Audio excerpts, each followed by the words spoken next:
Okay, 11.1 is called Systems of Linear Equations, Two Variables. So in this section, we are solving what's called a system of linear equations. So our equations, a system means that we have multiple equations together, working together. So in this case, we're going to have two equations. So two equations, two variables means that we can solve for a finite solution. So let me just show you what that means graphically, although graphically is not the best way to solve them, and the reason why is because it's going to, if it's decimals, we're going to just have approximations. All right, so let's just say we have two equations here. I'm not even going to give you the equations. I just want you to get a visual of what it looks like. One of them is this right here. This is my first line, linear equations. My second one is this one right here. So we have two equations, two variables, both the x and the y. And the solution for this system, for the pair of equations, is the point of intersection for those two equations. So there is one, if they're linear equations, there will be one finite solution, one point where the two intersect. Well, what if we had two equations? We'll say one is going to be this guy right here, and one is going to be this guy right here. I tried to draw them really carefully. Hopefully you can see that these two guys are parallel. So if your system of equations, two variables, if they are parallel when graphed, we would say they have, well, this one here had one solution, one point. This would have no solutions. Oops, no solutions. Another term that they use is inconsistent. I believe that's what our book uses. Inconsistent. That does not say solutions. I just realized I spelled, oh no, that is an N. Couldn't read my own writing. So if two parallel lines, they will never touch, they will never intersect, so they are inconsistent, they have no actual solutions. We have one third option. Let's say we had a line that looks like this, and then we had a second line that when we graph it ends up being directly on top of the first line. So I'll show you what that looks like algebraically in a little bit. But in this case, you notice that they are intersecting all the time at every single point. We would say we have two terms, infinitely many solutions, infinitely many solutions. In other words, every single point that exists on one, solves one equation will solve the other equation as well. The other term that is used in this book is dependent system. Dependent. All right, so again, algebraically, I'll show you what all three of these look like. I just wanted to give you a visual. All right, so let's just start with an example. Let's say we had x plus 3y equals 8, 2x minus 9 equals y. All right, we have two ways that we're going to solve equations in this section and the next section. One is what's called substitution. If you have taken Algebra 2, you've probably seen this before. Substitution. So substitution means I take one of my equations, solve for a particular variable, and plug it into the other equation. So you get to pick which one you want to solve for and which one you want to plug. So in this case, I notice that the second equation is already solved for y. So I'm going to substitute this. If y is equal to all of this, I'm going to plug it in as that variable there. So notice that I have x plus 3 times y. Well, instead of y, I'm going to rewrite it y as 2x minus 9. That's equal to 8. So notice now I have one equation with one variable. That I can solve.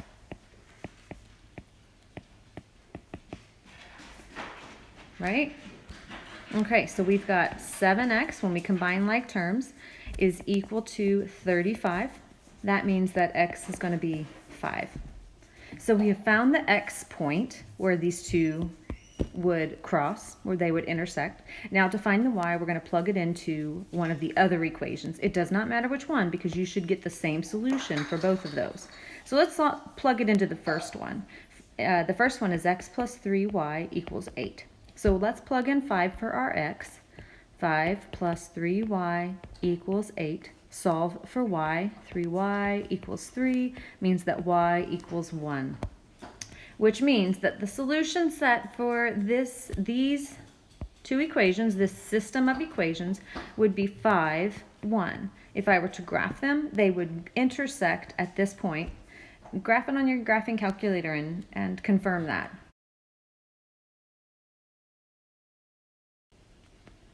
All right, so the second method we're going to look at is the elimination method. Oops. Elimination, also called the addition method. Books go back and forth between which term they use. So, and the reason why is because what we are doing is we are eliminating a specific set of variables through addition. And I'll show you what that means if you haven't seen it before. So let's say we have the system of equations x plus 2y equals -1 and -x plus y equals 3. All right, I have two equations and two variables. So what I need to do is I want to eliminate one set of variables so that I can solve for the other variable. And I do that by adding them. So the way that I would get rid of a specific set of variables is by having additive inverses. So fancy term, but a simple concept. Additive inverses are essentially numbers that are the same.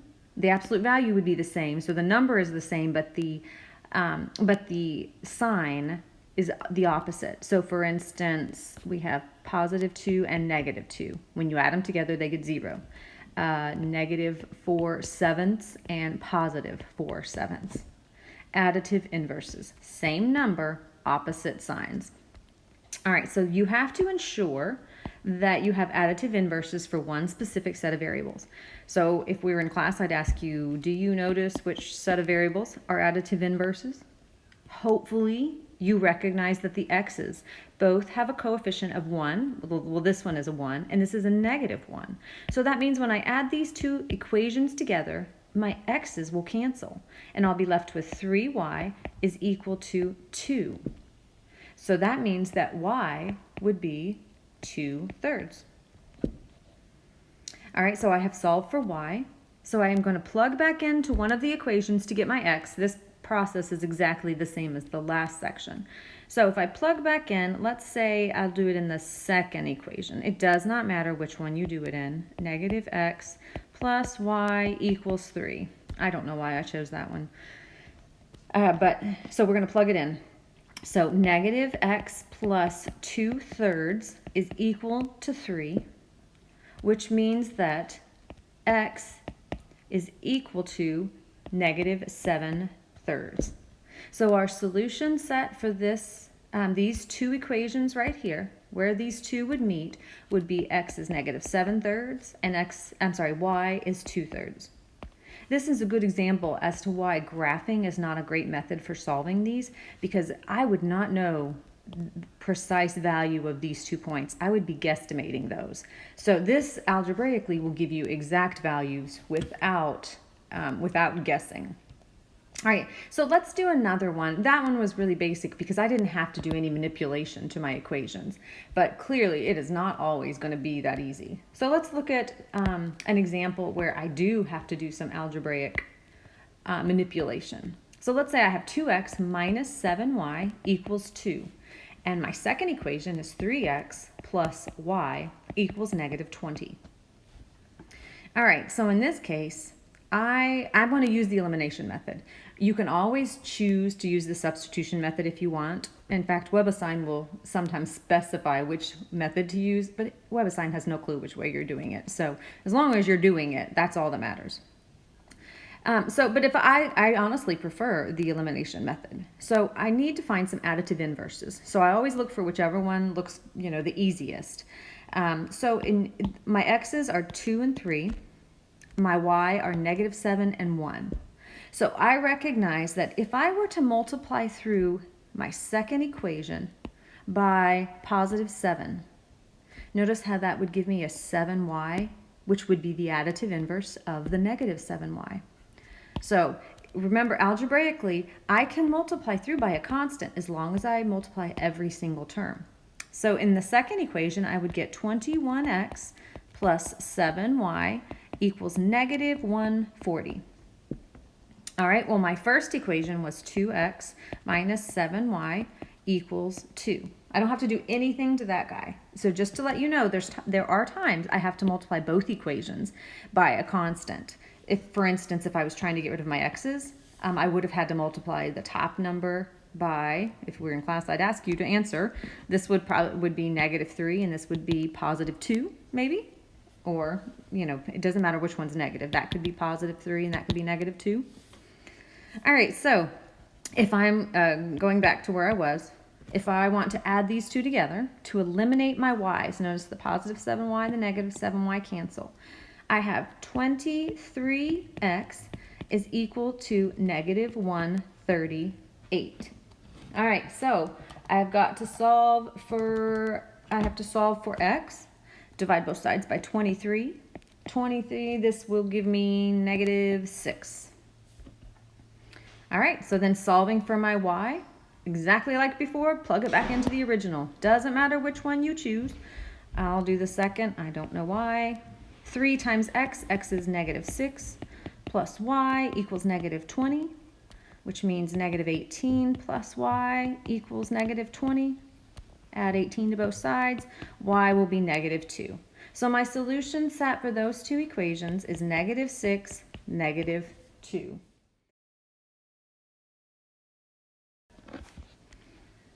All right, I told you I would show you algebraically what inconsistent and dependent systems look like when we're solving them, because we really don't want to use the graphing method. All right, so let's look at an example. We've got x equals 9 minus 2y, x plus 2y equals 13. All right, so let's solve these two. You can pick whichever method you want. It really depends on the problem based to determine which method I use. In this case, I noticed that my first equation is already solved for x, so maybe I'll go ahead and plug him in the second one. He's already solved for x, so I will plug into the second. So if I were doing that, I would say, so x is now 9 minus 2y. So for this x right here, I'm going to put 9 minus 2y. And then I'll finish off the equation, plus 2y equals 13. So if I were to solve this, I don't even need these parentheses here. They don't do anything for me mathematically. So notice my 2y's cancel. And on the left, I get 9. And on the right, I get 13. So 9 is equal to 13. Is that true? Clearly it is not. This is not a true situation. So in this case, these two are inconsistent. So can you guess which one algebraically this means? Remember, we had 3 options. One was they intersect at one point, like that. The other is that they're parallel, and the other is that they're right on top of each other. If there is no solution here, we're going to say these two are parallel. It means that they have the very same slope, but they have different y-intercepts. All right, so that is what would happen if you had an inconsistent pair. So let's look what happens when they are dependent, or they basically, obviously it's going to be this one over here, where they're both right on top of each other. All right, so this example, let's say we had x plus 3y equals 2, 3x plus 9y equals 6. All right, we have 2 equations, 2 variables. If we want to solve these guys, you can use whichever method you want. I'll probably use the elimination method here. If I were to multiply the top equation by -3, multiplied by -3, I will get a -3, an additive inverse in my x's. So if I multiply through, I'm going to get -3x minus 9y equals -6. That's my first equation. So now let me rewrite the second equation, 3x plus 9y equals 6. If I add them together, my x's cancel, which is what I was going for. Look, do you notice that my y's also cancel? And then, so on the left I get 0, and on the right, -6 and +6 give me 0. 0 is equal to 0. This is absolutely true. So these two equations they have infinite many solutions. Infinite means they are directly on top of each other if I were to graph them. Same intercept, same slope, everything. We also say that they are dependent. So, and you can, if you were looking at these two equations, I don't know if you would have noticed it right off the bat, if you were to multiply, or let's say divide the second equation by 3, he would be exactly the same as the first. So basically one equation is just essentially multiplied through by a constant. All right, let's do one more example, and let's do this one in terms of, let's do a word problem. So we have a man can row a boat 8 miles downstream. A man rows 8 miles downstream in 1 hour. He can row 6 miles upstream in 3 hours. He can row 6 miles upstream in 3 hours. How fast can the man row in still water, and what is the rate of the current? How fast can he row in still water? How fast is the current?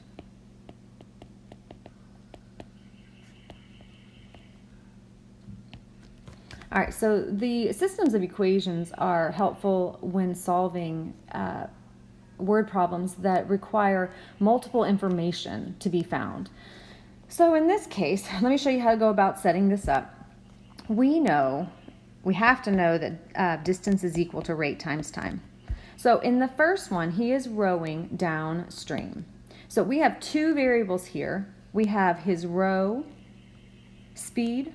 I'm going to put R is going to be his rowing speed.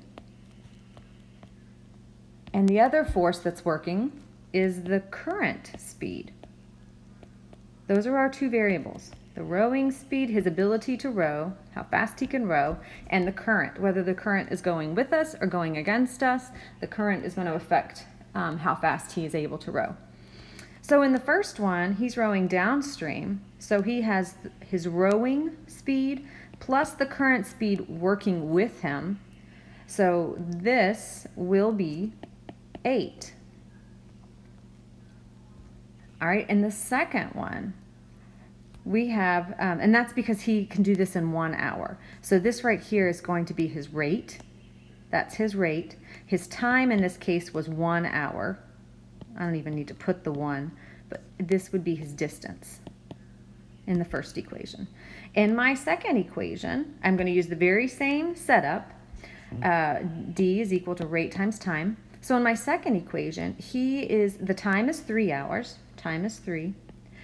He has his rowing speed. Notice that he is going upstream. So that means that the current is pushing against him. So we're going to say minus the current is equal to, and how long did it take him? It took him, he went 6 miles. That is equal to distance. We want it to be equal to distance right there, is equal to 6. All right, so we have a system of equations. We have 2 variables and 2 equations. So looking at the first one, again, that was just R plus C equals 8. The second one, let's distribute that. That's 3R minus 3C equals 6. Choose your method. I kind of like elimination best. Pause the video and try and do it on your own. I'm going to go ahead and keep working. So I'm going to multiply through the first equation by -3, I think. Multiply by -3. So that will give me -3r minus 3c equals -24. I will add them together. My r's will cancel. I'll have -6c is equal to -18. Divide by -6, I get c is equal to 3.